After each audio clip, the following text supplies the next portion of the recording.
Hey, what is up, you guys? It is Tyler. Welcome back to the Tyler Williams channel. Welcome to another, is it technically another if I haven't done an NXT review in like 4 months? I guess it's technically welcome to a new NXT review. Yes, a new. I'm going to call it a new. This is your WWE NXT review for June 12th, 2019 episode. I put up a poll in our community page, and 95% of you said you wanted to see an NXT review, which is insane to me because last time I remember, a lot of my NXT reviews didn't do so well, or a lot of you just didn't really care to like really view them. So I'm like, eh. And then on top of that, it's like, for me, I used to be a huge fan of NXT, like way back in like the 2014 to 2000, I would say even 17 period. Somewhere along that 2018 period, I kind of just stopped watching NXT, and I don't know why. I mean, I watched every takeover. I haven't missed a single takeover yet, but I don't know what it was. I think part of it is just like the main roster just like killing off NXT slowly but surely, their call-ups, and that kind of just discourages me from wanting to watch and see these guys proceed. I don't know, but all I know is that somewhere along the line, I just kind of didn't really care to watch NXT anymore. And, you know, now more than ever, I keep on hearing, oh my god, NXT is amazing, has so much talent, da-da-da-da. I'm like, you know, they have Shane Strickland, they have all these guys down there. I guess I should check it out. Especially with this whole 8-man tournament coming up that I am all but interested in. I'm like, okay, I guess I'll start checking NXT out going into their next TakeOver event, whenever that is. So, that being said, guys, let's get straight into this review.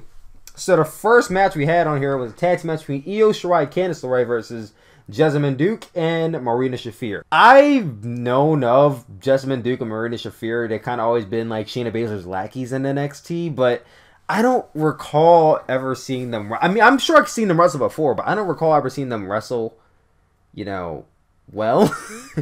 Like, you could tell they're still green. Like, they're still trying to learn the ropes in the sense when they're in the ring. Like, they're decent workers at best, which is not a knock on them at all. Like I said, a lot of people tend to forget that NXT is developmental brand.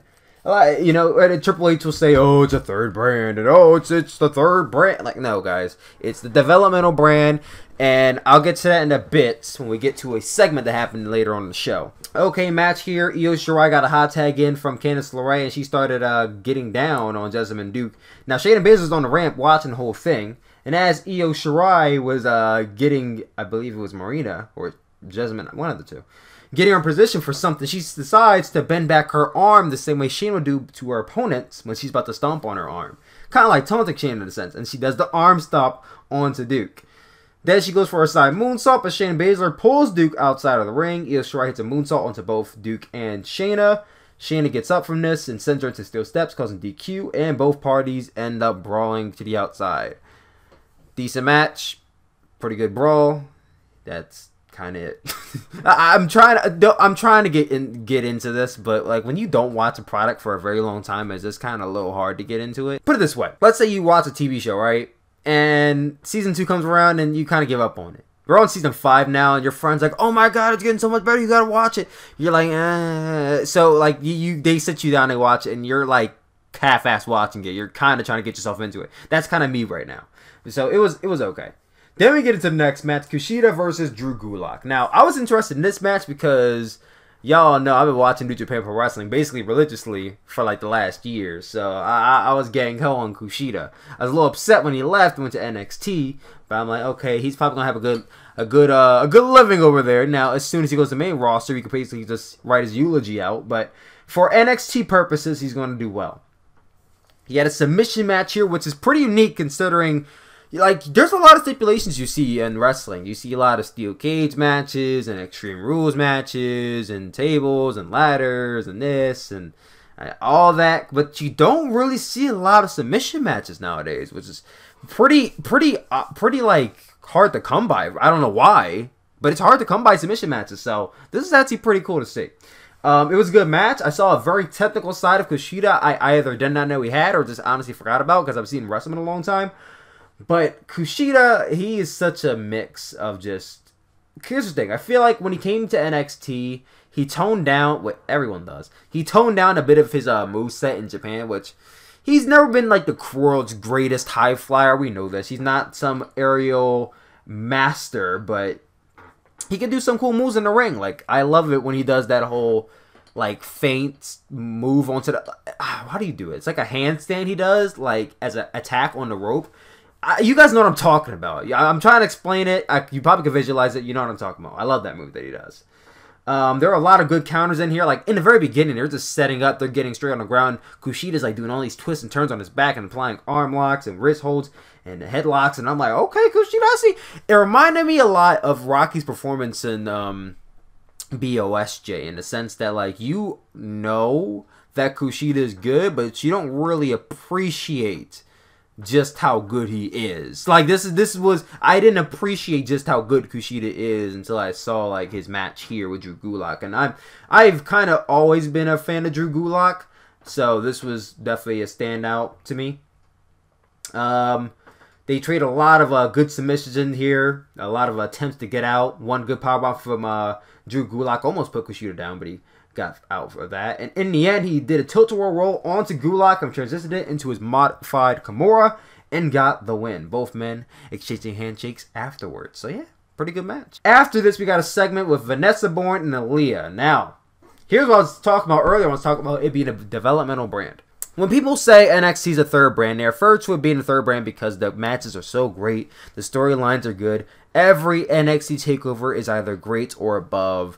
And we all can attribute this to the fact that Triple H scours the world for some of the most talented men on the face of the earth, whether they be professional wrestlers or just athletes or genetic freaks. Like, he scours the entire face of the planet for some of what he thinks could be future stars in the wrestling industry. And I feel like as we've progressed in the years with NXT, he's kind of gotten a bit further away from it being a developmental brand and has kind of seemingly got away from developing his own stars. And I do hear a lot of podcasters now bringing this point up, like we really haven't developed that many new stars in NXT that weren't already established outside of NXT, if that makes sense. Think of all the big stars you have in NXT right now. Roderick Strong made a big running in Ring of Honor. Red Dragon, which is Kyle O'Reilly and Bobby Fish, big run in Ring of Honor.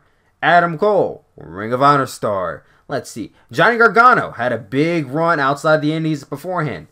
Tommaso Ciampa, big run outside the Indies beforehand. You can keep the list going and going. Matt Riddle, big indie star. I brought up Shea Strickland earlier, who's not on TV yet, but will be soon. Big indie star. They signed ACH, big star in Ring of Honor in New Japan. A lot of the female stars were big stars in the independents. Like, that's my point. Like, we sign all these independent stars. Dean Ambrose said it best that Triple H is buying the indies, and I can agree more with him. When I refer to NXT, I refer to it as the super indies because that's what it feels like now. Here's the thing. They have guys that are down there that are not like big name independent stars before they came to NXT, or they just started off in NXT. Aaliyah, for instance. Aaliyah has been in NXT for as long as I think I've started watching NXT. Maybe not 2014, but she's been in NXT for a long time. A long time. And I know it's by virtue that there's so many other women more talented than her get the spotlight. And I just feel like to some of those women down there, some of those men and women down there, it's kind of not fair. Like, they need time to develop. I get that. That's why they have the performance center or whatnot. But they deserve TV time just as much as everyone else. So I'm actually kind of glad we're getting Aaliyah and Vanessa Bourne on TV. But I feel like I shouldn't have taken this long to get her on TV, if that makes sense. She's kind of riding out this new bad and bougie gimmick, which is pretty cool. I remember when I saw her live, NXT TakeOver Phoenix for Orma Weekend, I was pretty hyped to see her. Like, oh yeah, let's go, Aaliyah. I haven't seen you in a long ass time. And then I met her on the street, and then she kind of just snubbed me. I don't know if she's doing her gimmick or she just didn't care to, actually shake my hand and, accept the fact that I had a good show. But whatever. Anyway, so Vanessa Bourne and Aaliyah are together, so they're going after Mia. Look at that. Big name independent star. What I just said. Anyway, then get to the main event. Oney Lorcan and Danny Burch, who I used to call Player 1 and Player 2 versus Undisputed Era.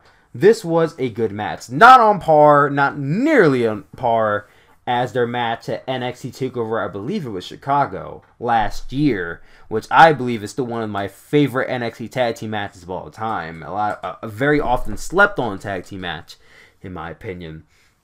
But they were everything you want to expect in this match. Stiff chops from Roderick Strong, stiff strikes from Kyle O'Reilly.